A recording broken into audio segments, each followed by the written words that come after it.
আপনাদের সবাইকে স্বাগতম।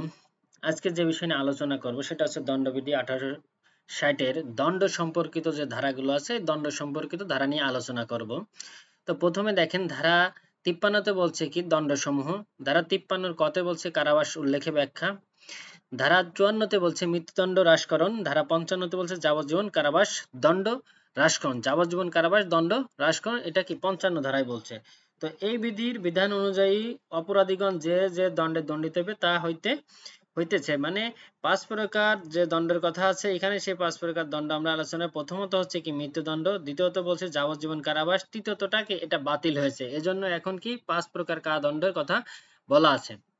তো চতুর্থতে বলছে কারাবাস। কারাবাস উহা 2 প্রকার, একটা হচ্ছে কি সশ্রম অর্থাৎ কঠোর শ্রম সহকারে হবে, আর একটা হচ্ছে কি বিনাশ্রম, মানে কাউকে যদি দণ্ডিত করা হয় সেক্ষেত্রে দুই ভাবে করা হয়, একটা হচ্ছে সশ্রম কারাদণ্ডে, একটা হচ্ছে বিনাশ্রম। সশ্রম হচ্ছে কি যেটা আপনি দণ্ডিত হবেন এবং আপনার কি ওখানে হাজতে আপনার কিছু কাজ দেবে, সেই কাজ আপনার করতে হবে। আর একটা হচ্ছে বিনাশ্রম, আপনি শুধু দণ্ডিত হবেন, আপনি কোনো কাজ আপনার করা লাগবে না। পঞ্চমত হচ্ছে কি সম্পত্তি বাজেয়াপ্ত। ষষ্ঠত হচ্ছে অর্থদণ্ড। তাহলে এই 5 প্রকার দণ্ড আপনার দণ্ডবিধিতে আলোচনা করা হয়েছে।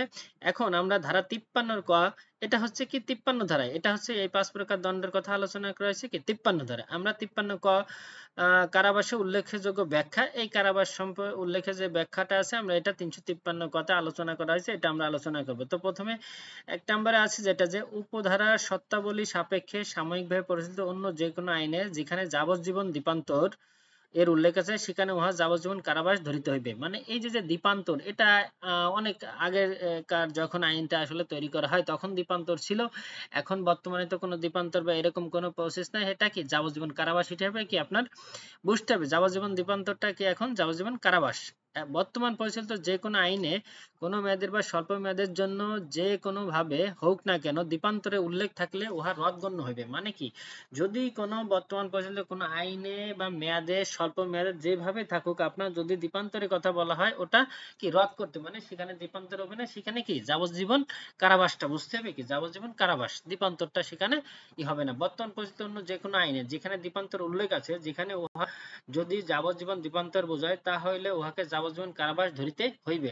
সেখানে উহা যদি স্বল্পতম মেয়াদে দ্বীপান্তর বোঝায় তাহলে ওখানে ইহা রোধ গণ্য হবে। তাহলে এই কথা দ্বারা কি বোঝা যায়, যদি বর্তমান প্রচলিত কোনো আইনে দ্বীপান্তর যাবজ্জীবন দ্বীপান্তর কথা বলা থাকে সেখানে আপনার বুঝতে হবে কি যে যাবজ্জীবন কারাবাস, ওটাকে কি আপনার যাবজ্জীবন কারাবাস হিসেবে ধরতে হবে।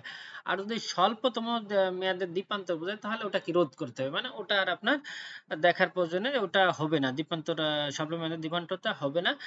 এরপরে দেখেন ধারা 54 মৃত্যুদণ্ড হ্রাসকরণ। তা 54 ধারায় বলছে কি যে মৃত্যুদণ্ড দান করা যাইতে পারে, এইরূপ প্রত্যেক ক্ষেত্রে সরকার অপরাধকারীর সম্মতি ব্যতি রেখে উক্ত দণ্ডকে ওই বিধি বলে ব্যবস্থা অন্য যে কোনো স্বল্পদণ্ডে রূপান্তরিত করিতে পারেন।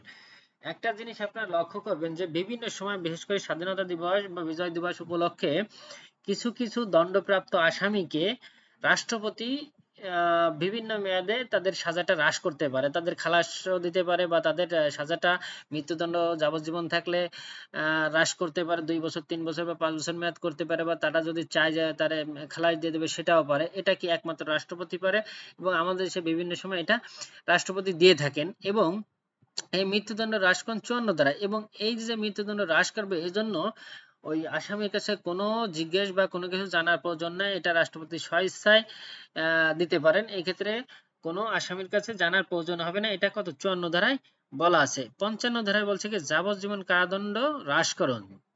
যাবজ্জীবন কারাবাস দণ্ড দান করা যাইতে পারে, এইরূপ প্রত্যেক ক্ষেত্রে সরকার অপরাধকারীর সম্মতি ব্যতিরেকে উক্ত দণ্ডকে যে কোনো মানে অনূর্ধ্ব 20 বছর মেয়াদী কারাদণ্ডে দণ্ডিত করিতে পারেন। বলছে কি যাবজ্জীবন কারাবাস দণ্ড হ্রাসকরণ, মানে এখানে প্রত্যেক ক্ষেত্রে সরকার অপরাধীর সম্মতি ব্যতিরেকে, ওই 54 ধারাতেও আপনি বলেন বা 55 যেখানে অপরাধীর কোনো সম্মতি এখানে রাখবে প্রয়োজন নাই, সম্মতি নেওয়ার কোনো প্রয়োজন নাই, যে কোনো দণ্ড অনূর্ধ্ব মানে কি 20 বছর মেয়াদী কারাদণ্ডে দণ্ডিত করিতে পারেন। এখানে এক্ষেত্রে কিন্তু আসামির কোনো অনুমতি বা তার সম্মতি এরকম কিছু নেওয়ার প্রয়োজন নেই, যাবজ্জীবন কারাদণ্ড কি হ্রাস করতে পারে। সরকার চাইলে যাবজ্জীবন কারাদণ্ড যদি কোর্ট তাকে, আদালত তাকে যাবজ্জীবন কারাদণ্ড দিয়ে থাকে। এই ক্ষেত্রে সরকার বলতে কি রাষ্ট্রপতি যদি ইচ্ছা করেন আসামির সম্মতি ব্যতীত তাকে কি 20 বছর, অনূর্ধ্ব 20 বছর পর্যন্ত কারাদণ্ড করতে পারেন, যাবজ্জীবন থেকে তাকে 20 বছর পর্যন্ত করতে পারেন। তো আজকে যে আমরা আলোচনা করলাম এটা হচ্ছে দণ্ড সম্পর্কিত একটা সংক্ষিপ্ত আলোচনা, এবং সংক্ষিপ্তের মধ্যে আপনি আশা করি অনেক গুরুত্বপূর্ণ তথ্য পেয়েছেন। এবং এরকম আরো অনেক তথ্য বা এ ধরনের বার কাউন্সিল এমসিকিউ লিখিত বা ভাইভা পরীক্ষার প্রস্তুতি নেওয়ার জন্য যদি আপনি মনে করেন এই চ্যানেলটি উপযুক্ত, বা ফেসবুক পেজ থেকে যদি আপনি দেখে থাকেন এটা উপযুক্ত মনে করেন, আশা করি পেজটি ফলো করবেন, চ্যানেলটি সাবস্ক্রাইব করবেন এবং ভিডিওগুলো লাইক কমেন্ট শেয়ার করবেন। এবং আপনি যদি এছাড়া অন্য কোনো সোশ্যাল মিডিয়ায় আপনি থাকতে চান, যেমন Facebook, YouTube, Instagram, Twitter, TikTok এবং আইনের ফেরিওয়ালা লিখে যদি আপনি সার্চ করেন এইসব মাধ্যমে, অবশ্যই আপনি আইনের ফেরিওয়ালা পেয়ে যাবেন। আপনি লাইক সাবস্ক্রাইব করতে পারেন, এবং আপনি যদি নিয়মিত আমার ভিডিওগুলো দেখতে থাকেন আশা করি আপনি একটা বার কাউন্সিল পরীক্ষার জন্য ভালো একটা প্রস্তুতি সহায়ক বা ভালো একটা গাইডলাইন পাবেন। আপনারা কষ্ট করে আমার ভিডিওটা দেখার জন্য অসংখ্য ধন্যবাদ।